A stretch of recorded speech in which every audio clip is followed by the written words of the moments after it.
اور یہ غم انسان کو پھر آگے لے جانے والا بھی ہوتا ہے. پھر انسان کے اندر خوف کی کیفیت بھی ہوتی ہے کہ انسان یہ نہیں ہوتا کہ میں سب کچھ کر لیا، دیکھو میں تو سب کچھ کر رہا ہوں، بالکل ٹھیک ہوں.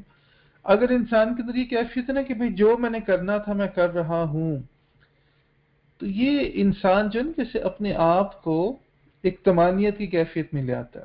تو طمانیت کی کیفیت میں انسان نہ ہو، ایک خوف کی کیفیت میں انسان میں ہوتا ہے کہ بھئی دیکھو بڑے بڑوں کا جو تھا کیا حشر ہوا، تو ہم کس کھیت کی گاجر مولی ہیں. تو اس وجہ سے انسان اپنے گناہوں کو دیکھ کے خوف میں بھی رہتا ہے.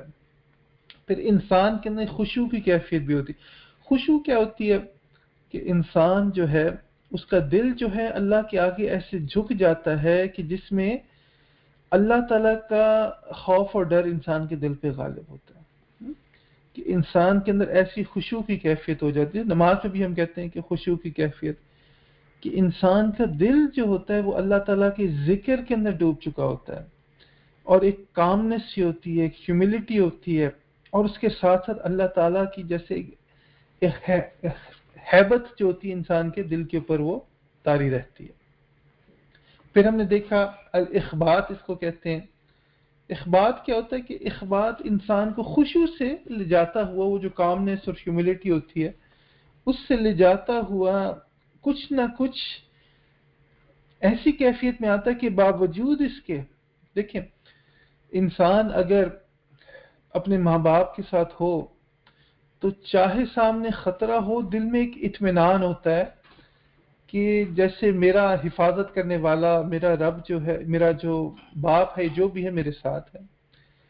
تو ایک بندہ بھی جو ہوتا ہے نا اللہ تعالیٰ کے ساتھ ویسے ہی کیفیت میں آ جاتا ہے کہ بھئی میں نے اللہ کے ساتھ ایک ریفیوج لے لیا، اور ایک اس ریفیوج کی وجہ سے انسان کے اندر ایک سرینٹی سی آ جاتی ہے، ایک طمانیت سی آ جاتی ہے.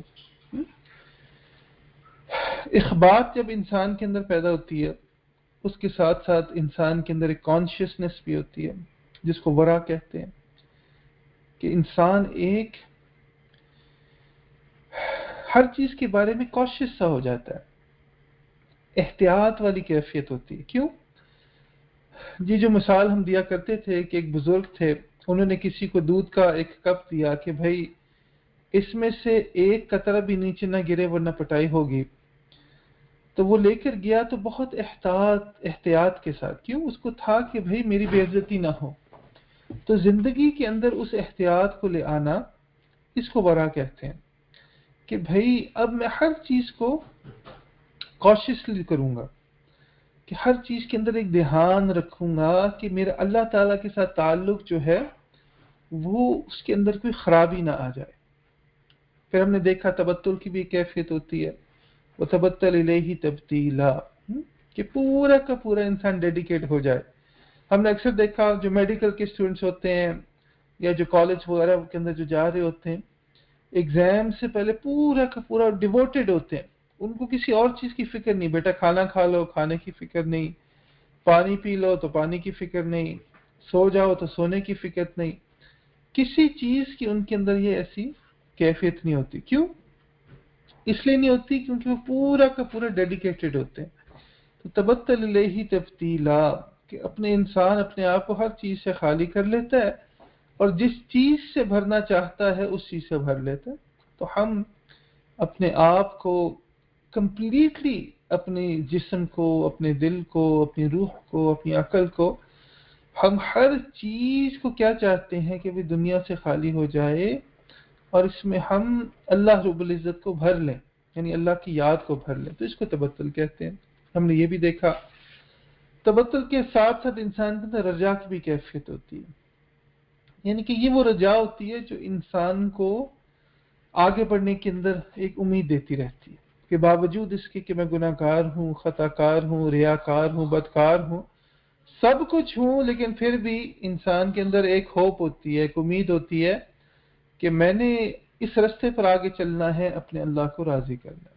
تو انسان آگے چلتا چلا جاتا ہے. اور پھر آخر میں ہم نے دیکھا کہ انسان کے اندر رغبت کی کیفیت ہوتی ہے، کہ بھئی جب تک انسان کے اندر کسی چیز کی مرغوبیت نہ ہو، کہتے ہیں لا مرغوبی الا اللہ، جب تک دل میں وہ مرغوبیت نہ ہو تب تک شوق کے ساتھ انسان کوئی کام نہیں کرے گا.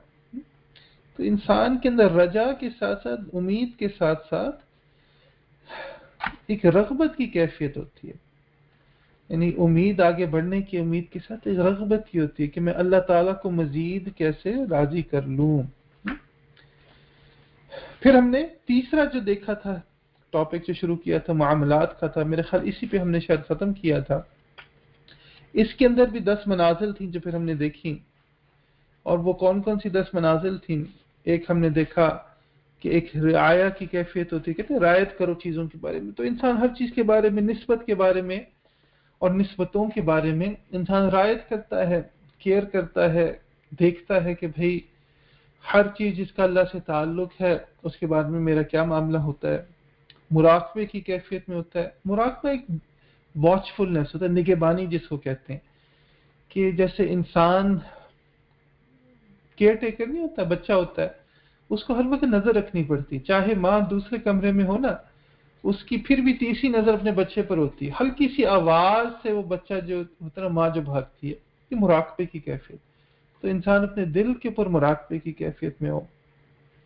چیزوں کے بارے میں حرمت ہوتی ہے، سائنٹیفیکیشن ہوتی ہے. یہ آج کل ختم ہوتی جا رہی ہے کہ انسان جب اس کا نفس اتنا اس کے آگے بڑھ چکا ہوتا ہے نا، تو اپنی ذات کی حرمت کے سوا پھر اس کو کسی چیز کی سیکریڈنس نہیں ہوتی، کوئی چیز اس کو بڑی نہیں لگتی. پھر ہم نے اخلاص کے بارے میں دیکھا. اخلاص اپنے آپ کو خالی کر لینا، کس چیز سے؟ ہر چیز سے خالی کر لینا. یعنی کہ دل کا خلو جس کو کہتے ہیں وہ ہے، کہتے ہیں للہ ہی، جس کو ہم کہہ دیتے ہیں نا کہ اللہ کی خاطر، اللہ کی خاطر. کیا مطلب ہے کہ بھئی دل میں اللہ کے سوا کچھ نہ ہو، یہ اخلاص ہے. تہذیب الاخلاق کے بارے میں دیکھا کہ بھئی اخلاق کو جو ہے ہمیں بہتر کرنا، اس کو ٹھیک کرنا. پھر اس ساری چیز کے اوپر استقامت کے ساتھ آگے بڑھنا. یعنی کہ جب تک آپ کے معمولات میں استقامت نہیں ہوگی، جب تک کہ ہم جس چیز کو صحیح سمجھتے ہیں استقامت کے ساتھ اوپر نہیں چلیں گے تو پھر انسان میں کمزوری رہتی ہے. ہم نے توکل کو دیکھا کہ انسان جو ہے پھر اپنے عمل کو بالکل ہیچ سمجھتا ہے اور پورا کا پورا کس چیز کے اوپر؟ اللہ تعالیٰ کے اوپر جو ہے رلائی کرتا ہے. اسی کے آگے تفویض کو بھی دیکھا، افوض امری الی اللہ. اس کو کہتے ہیں ڈیلیگیشن، کہ بھئی میں کیا کر سکتا ہوں؟ کچھ بھی نہیں کر سکتا اللہ، میں نے ہر معاملہ اپنا آپ کے اوپر سپورٹ کیا. یہ دنیاوی بھی ہیں، یہ روحانی بھی ہیں. یعنی کہ میرا کیا ذکر، میرا کیا مراقبہ مجھے کہاں لے کر جائے گا؟ نہیں اللہ، میں سب کچھ آپ کے اوپر چھوڑ دیا. پھر ثقہ کی کیفیت بھی تھی. یہ وہی جو حدیث میں بھی یوز کرتے ہیں کہ ایک ٹرسٹ کی کیفیت، کہ انسان اللہ پہ ٹرسٹ کرتا ہے کہ اللہ آپ جس حال میں سے مجھے گزار رہے ہیں، یہ میری تربیت کے لیے حال، میرے لیے یہی میری اس کے لیے ضرورت ہے. ایک ثقہ کی کیفیت ہوتی ہے کہ اللہ اگر میں اس حال میں سے نہ گزرتا تو اللہ جو آپ کی وہ قربت اور جو میری اپنی تہذیب کی جو ضرورت تھی وہ نہ میرے اندر پوری ہوتی. پھر انسان کے اندر تسلیم کی کیفیت، اور یہ بڑی اعلیٰ مقام ہے انسان کا، تسلیم کا ہو جانا. سر تسلیم خم ہے جو مزاج یار میں آئے، جو مزاج یار میں آئے. اللہ اکبر کبیرہ، اللہ اکبر. اللہ سے دعا ہے کہ اللہ تعالیٰ یہ جو ہم نے پڑھے ابھی تک مقامات 30 کے قریب پڑھ چکے ہیں، اللہ تعالیٰ سے دعا ہے کہ اللہ تعالیٰ ہمارے اندر اس کو پیدا فرما دے. اللہ نے زندگی توفیق دی تو اگلی دفعہ ہم پھر اگلا جو ہے باب شروع کریں گے جو اخلاق کا ہے، ایٹیکیٹ کا. ہر چیز اخلاق کی ہوتی ہے، تو اخلاق کے اندر کیا کیا کیفیات ہمارے اندر ہونی چاہیے. اور یہ ایک بہت بڑا باب ہوتا ہے، تو اس کے اندر سے ہم نے صرف جیسے آپ کو بتائی ابتدائی سی چیزیں ہیں جو ہم بتا رہے ہیں. انشاءاللہ تعالی اللہ کی ذات سے امید ہے کہ وہی کہ انسان کو اپنی قسمت کے کہاں تک پہنچتا ہے، جہاں تک بھی پہنچے بس یہ کہ کم از کم لطف منزل نہ صحیح، خواہش منزل ہی صحیح. اللہ تعالی ہمیں عطا فرما دے. اللہ سے دعا ہے کہ اللہ تعالی ہمارے اندر یہ کیفیت کو پیدا فرما دے. آمین یا رب العالمین. وآخر دعوانا ان الحمدللہ رب العالمین. کچھ دیر کے لیے مراقبے کے اندر بیٹھ جائیے، آنکھوں کو بند کر لیں، سر کو جھکا لیجئے، دنیا ما فیہا سے ہٹ کر کے اللہ رب العزت کی یاد میں ڈوب جائیے. ہر چیز کی نفی کر دیں کہ نہ زمین ہے، نہ آسمان، نہ چاند سورج ستارے، نہ انسان، نہ حیوان، نہ شیطان. فقط اللہ کی ذات اقدس ہے۔ محسوس کیجئے کہ فیضان الہی کے انوارات آ رہے ہیں، دل کے اندر داخل ہو رہے ہیں۔ دل کے اندر جو ظلمت ہے، سختی ہے، گندگی ہے، اندھیرا ہے، نکل کر زمین میں جا رہا ہے، اور ہمارا دل فرط محبت میں کہہ رہا ہے اللہ اللہ اللہ۔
لا الہ الا اللہ محمد رسول اللہ صلی اللہ علیہ وسلم۔ دعا کر لیجیے سبحان ربی علی الوحاب اللہم صلی علی سیدنا محمد وعلی آل سیدنا محمد وبارک وسلم۔ ربنا ظلمنا انفسنا وإن لم تغفر لنا وترحمنا لنكونن من الخاسرين رب اغفر وارحم وانت خير الراحمين اللهم يا مقلب القلوب ثبت قلوبنا على دينك اللهم يا مصرف القلوب صرف قلوبنا على طاعتك۔ پیارے اللہ، ہم آپ کے عاجز، مسکین، گناہگار، خطاکار، ریاکار، بدکار بندے ہیں۔ اللہ ہم ظاہر میں آپ کے بندے ہیں، حقیقت میں گناہوں کے پلندے ہیں۔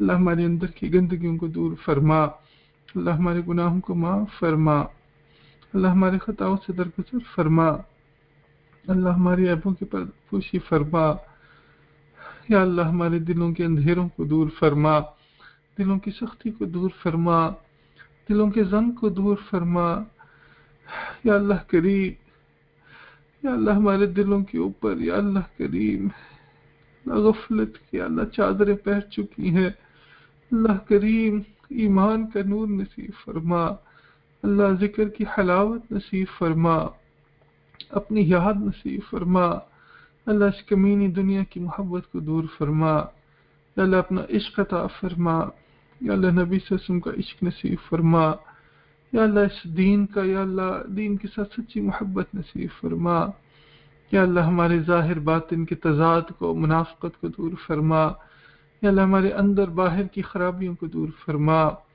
یا اللہ ہم سب کو ایسا بنا جیسا آپ ہمیں دیکھنا چاہتے ہیں، اللہ ہم سب کو ایسا بنا جیسا آپ کو پسند ہے، اللہ ہم سب کو ایسا بنا یا اللہ جیسا جس سے آپ راضی ہوتے ہیں پیارے اللہ، اللہ کریم ہمیں ویسا بنا دیجئے، وہ اعمال ہم سے لے لیجئے اللہ کریم، یا اللہ وہ الفاظ ہم سے یا اللہ ادا کروا دیجئے جس سے آپ راضی ہوتے ہیں، یا اللہ کریم ہماری ہر سانس آپ کو راضی کرنے کے لیے ہو، ہمارا اٹھنا ہمارا بیٹھنا آپ کی خوشی کے لیے ہو، ہمارا جینا ہمارا مرنا اللہ آپ کے لیے ہو، یا اللہ کریم اپنا تعلق دے دیجئے، یا اللہ کریم دلوں سے غفلت کو دور کر دیجئے، پیارے اللہ ہمیں اپنا بنا لیجئے، اللہ ہم تو کہتے ہیں اللہ آپ ہمارے رب ہیں، ہمارے محبوب، ہمارے مقصود ہیں، ہمارے معبود ہیں، اللہ آپ بھی کہہ دیجئے تم ہمارے پیارے پیارے بندے ہو، اللہ ہمیں اپنا بندہ بنا دیجئے،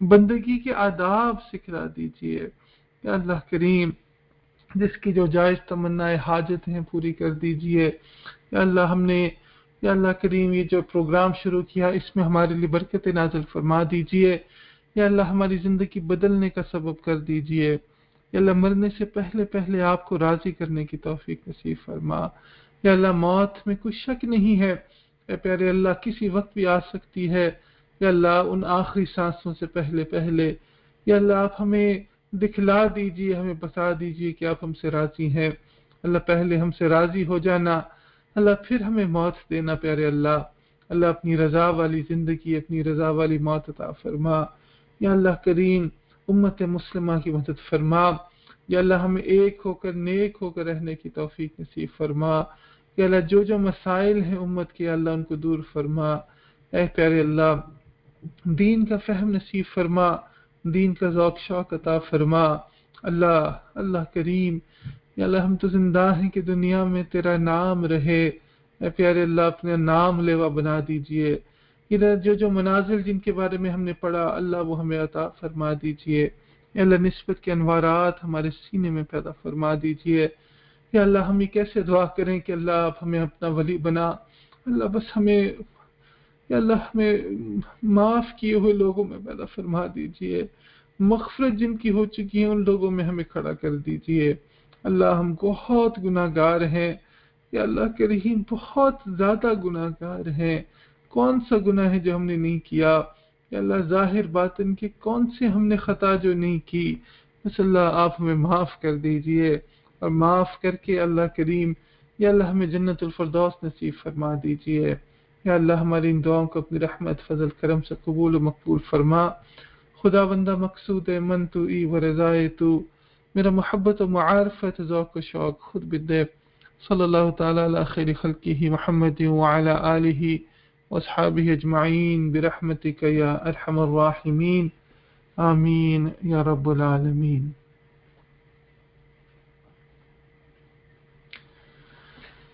جزاکم اللہ خیر واحسن الجزاء فی الدارین، اللہ رب العزت آپ سب کا حامی و ناصر، انشاءاللہ تعالی اللہ نے زندگی توفیق دی تو انشاءاللہ اگلے منڈے کو پھر ہم یہ سلسلہ آگے جاری رکھیں گے۔ السلام علیکم ورحمۃ اللہ وبرکاتہ۔